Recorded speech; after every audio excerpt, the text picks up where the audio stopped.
ஓ கடிவாளம் இல்லாத காற்றாக நான் மாற வேண்டாமா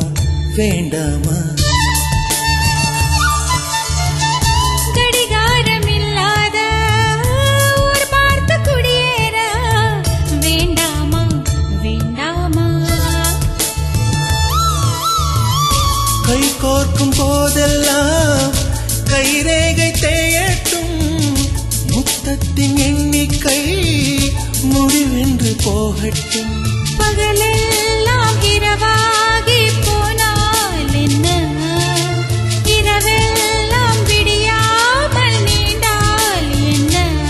நம் உயிர் ரெண்டும் உடல் ஒன்றில் வாழ்ந்தால் என்ன தவமின்றி கிடைத்த வரமே இனி வாழ்வில் எல்லாம்